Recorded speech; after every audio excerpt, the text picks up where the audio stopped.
Bonjour à tous, aujourd'hui une vidéo particulière pour un jour particulier car vous êtes plus de 20 000 à me suivre, c'est tout bonnement incroyable et je voulais donc vous remercier tous d'être aussi nombreux chaque jour et pour tout le soutien que je reçois.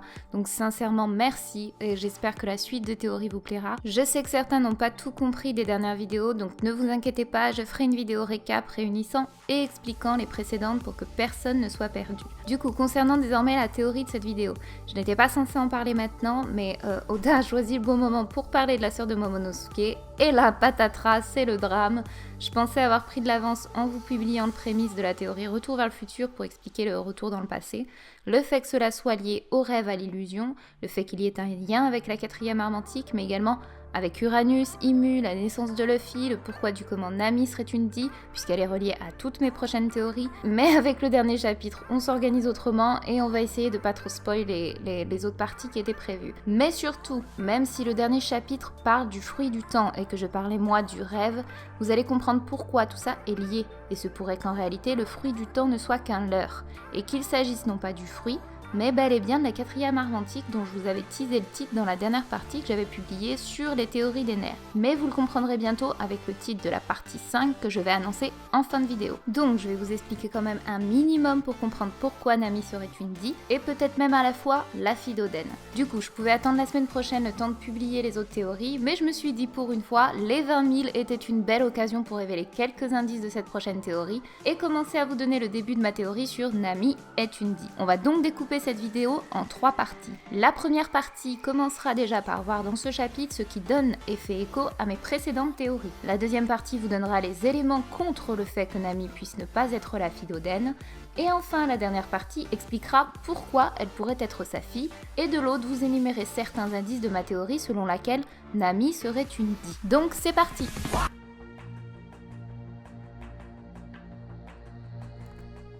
Alors, on commence déjà par voir le fait que Momonosuke était bien lié au shogun.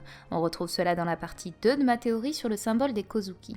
Ici, je vous expliquais donc qu'il était étrange de voir que le symbole sur le kimono de Momonosuke ressemblait à une fleur de chrysanthème, c'est-à-dire au symbole du shogun à l'époque Edo au Japon. Ensuite, on a pu voir que les symboles du tatouage lune avaient bel et bien un lien, tout comme je vous l'expliquais sur le fait que le symbole Kozuki cachait en réalité le symbole de la lune. Et on y retrouve le chiffre 9, symbolisé par les 9 samouraïs, faisant parallèle aux 9 déités du symbole lunaire en question. On a retrouvé également le fameux compte à rebours que je vous expliquais dans la théorie Prédiction Wano, où j'expliquais qu'à chaque arc, Oda faisait son fameux décompte. Mais surtout, dans la théorie sur la chaîne de Goji, nous avions parlé de 2 choses. La première, que le personnage du Japon Chihiro serait Oden, car il était nommé le Sauveur, le fameux enfant du ciel, qui aurait sauvé le peuple et aurait combattu contre le shogun pour réouvrir les frontières du Japon. Ici, le parallèle est assez bien représenté par le fait qu'Oden est décrit comme Chihiro. La deuxième chose est que ce fameux Chihiro avait été trahi par une personne,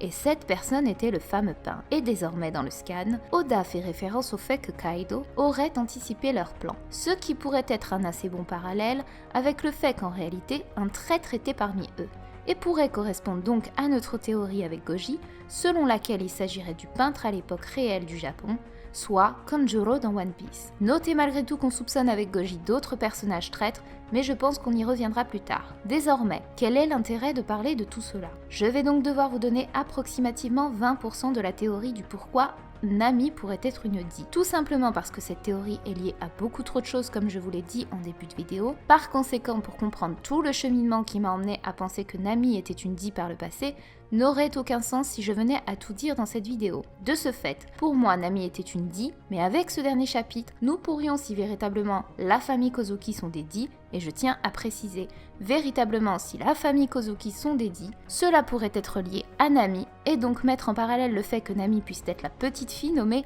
Iori, soit la fille d'Oden et donc la sœur de Momonosuke. Alors, essayons de comprendre comment. On va donc débuter par les points négatifs qui me tracassent et qui pourraient me faire penser que Nami ne serait pas cette petite fille.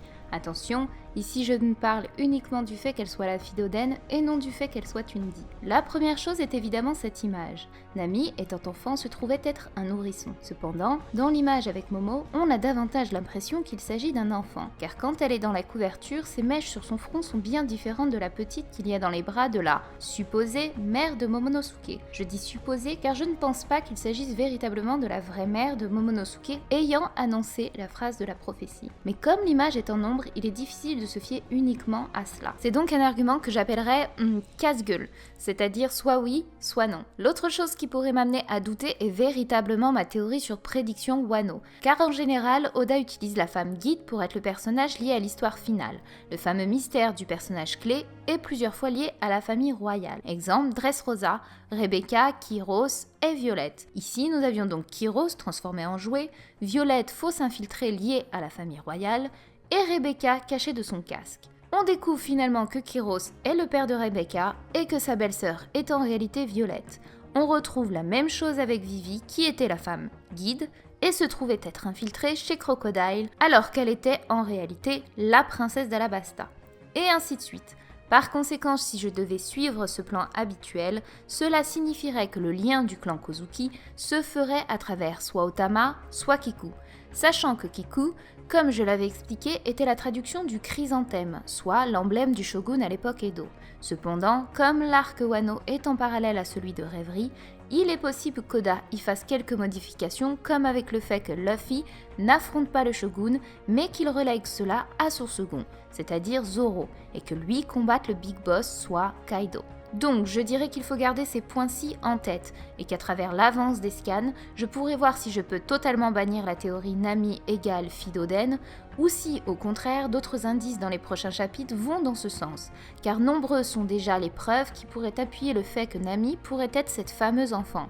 Et c'est maintenant que nous allons comprendre pourquoi.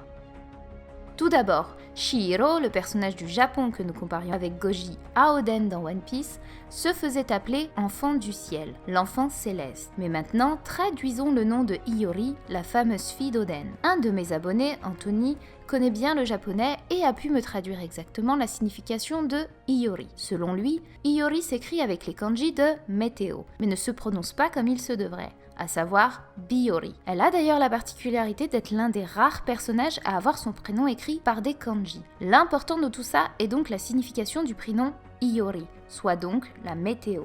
Sachant que Nami a un lien direct avec le climat, du fait que Nami soit liée au temps grâce à son bâton, son pouvoir correspond assez bien au ciel, à la météo, puisqu'elle-même est une navigatrice hors pair. Et si on se souvient des paroles de Vivi, Nami possédait un don bien particulier, puisqu'elle était en mesure de prédire la météo, ne se basant pas uniquement sur des connaissances théoriques, alors que les cyclones de Grand Line étaient réputés comme imprévisibles. Mais surtout, Vivi précise que c'est comme si Nami ressentait ces changements avec tout son corps, ce qui pourrait rappeler le fait que Momonosuke et Oden puissent entendre la voix de Zunesha, et pourrait donc donner un indice par le fait que seul Roger ait été capable d'entendre la voix de toute chose, ce qui peut sous-entendre la voix des éléments, ainsi que Luffy à travers le fait qu'il ait été en mesure d'entendre la voix des rois des mers. Mais surtout, nous pourrions faire un parallèle avec Nami au fait d'entendre la voix de toute chose, c'est-à-dire la voix des éléments, et prévoir la météo, ce qui pourrait expliquer ce que sous-entendait Vivi à son sujet. Par ailleurs, les dits sont reconnaissables à un détail bien précis, celui du sourire. Et on retrouve également cela à travers Belle-Mère lorsqu'elle découvre Nami pour la première fois. Son sourire lui a donné l'envie de vivre. Ce qui n'est pas sans rappeler Zoro, un fameux dit, en présence de Nico Robin, lui demandant de rire, de toujours rire quand elle était triste. Mais au-delà du fait que le ciel représente parfaitement Nami, un autre détail était à noter. Nami avait pour symbolique le chat, mais elle était également reliée au fait que Nami soit surnommée la sorcière. Regardons désormais la signification du chat liée à la sorcière dans les croyances. Les chats pourraient aussi prévoir les séismes. On lui associe aussi le chiffre 9, les sorcières pouvaient se changer en chat 9 fois, le chat aurait 9 vies et pourrait avoir 9 propriétaires différents, le dernier étant emmené en enfer. En Europe, le chat est le représentant du diable au Moyen-Âge. ou est offert par celui-ci pour enrichir son propriétaire, comme la légende provençale des Matagot qui ramènent une pièce d'or chaque matin. Le pacte avec le diable est une notion très ancienne et a une origine qui remonte donc au Moyen-Âge. Par ce pacte,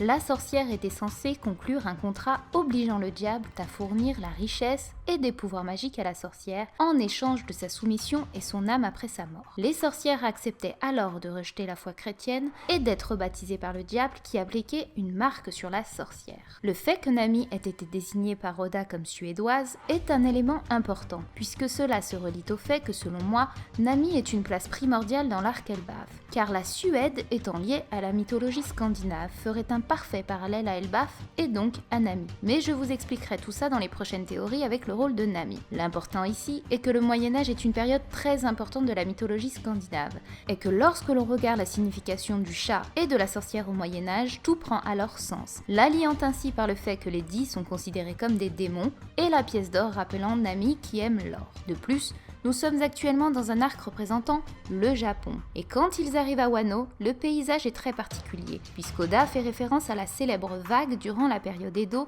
aussi appelée la Grande Vague de Kanagawa. Et Nami signifie littéralement vague en japonais. Un nom donné par un personnage important, puisqu'il s'agissait de belle-mère. Belle-mère avait une symbolique des plus importantes puisqu'il s'agissait de la plantation de mandarines. La plantation étant donc un lien direct avec la plantation d'Oden, appelée aussi utopie. Et qui dit belle-mère dit donc retour dans le passé, soit ma théorie, retour vers le futur. Je vous avais expliqué que nous allions retourner dans le passé, il y a 20 ans, mais surtout je vous avais dit de vous attarder sur un détail bien précis, le rêve. Maintenant, regardons toutes les références dans ce chapitre 920. On y voit en premier lieu la cover avec Sanji et Zoro en train de rêver. Et de l'autre, on voit le groupe de Kinemon faire référence au rêve quand ils arrivent 20 ans après à Wano. Mais quel lien avec Nami? Tout d'abord, à travers son pouvoir, pouvant créer des illusions, des mirages.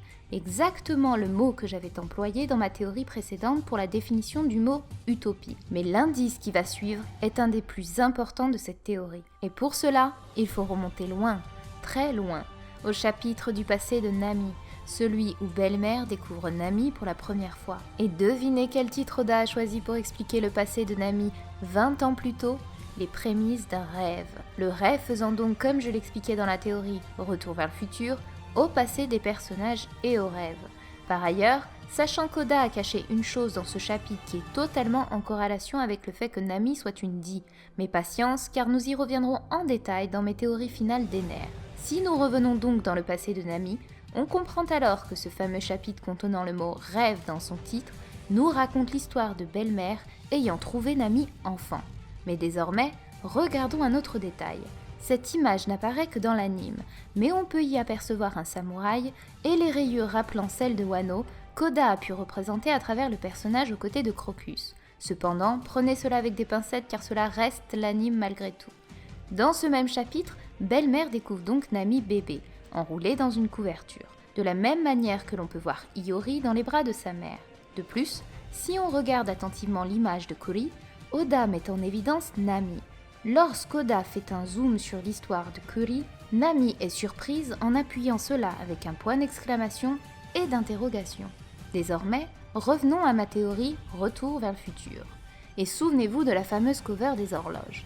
Comme je vous le disais au-dessus, je vous expliquais qu'Oda ferait une référence au commencement, soit un retour dans le passé et le lien avec le chapitre 1, mais également que je détaillerai la suite dans une prochaine théorie. Alors nous y voici. Cette cover est illustrée par de nombreuses références au chiffre 3. On pourrait donc penser que cela soit Sanji, mais pas exactement, car il faut savoir que Nami représente le chiffre 3, puisqu'elle est la troisième dans l'ordre d'arrivée de l'équipage. Mais au-delà de tout, son anniversaire tombe le 3 juillet, et Oda confirme dans un SBS que Nami est bel et bien liée au chiffre 3. Maintenant, regardons le t-shirt de Sanji. Il y indique le chiffre 3 heures et on y voit Nami sur son t-shirt. Si on compte les tasses vertes de Sanji, on y retrouve le fameux chiffre 7 grâce au fait qu'il en tient 6 et une avec celle de Nico Robin, soit le 3 juillet. Tout comme le fait que Brook désigne avec l'aiguille Nami. Mais surtout, il y a eu un changement dans l'anime, car étrangement ce n'est pas le visage de Luffy que l'on voit en tout premier dans l'équipage, mais bel et bien Nami.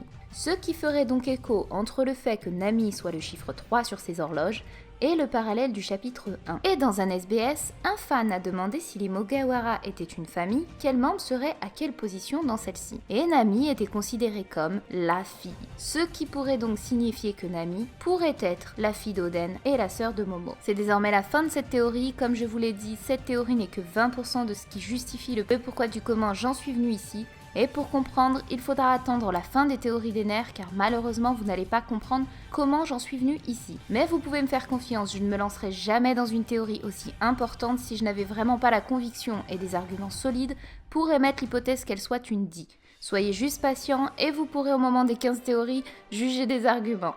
J'espère que vous aurez apprécié malgré tout cette théorie et prenez soin de vous. À suivre dans les théories de Wano, qui est véritablement Imu, son pouvoir lié au rêve, et à la 4e arme antique. Et en parallèle du coup, enfin la partie 5 des théories des nerfs, la 4e arme antique, Saturne. La fameuse théorie que je devais vous publier pour comprendre comment j'étais parvenue à trouver le chapeau sous Marie-Joise. Encore un grand merci pour les 20 000, j'espère que la suite vous plaira, et quitte à choisir entre les pâtes et le riz, c'est toujours les pâtes.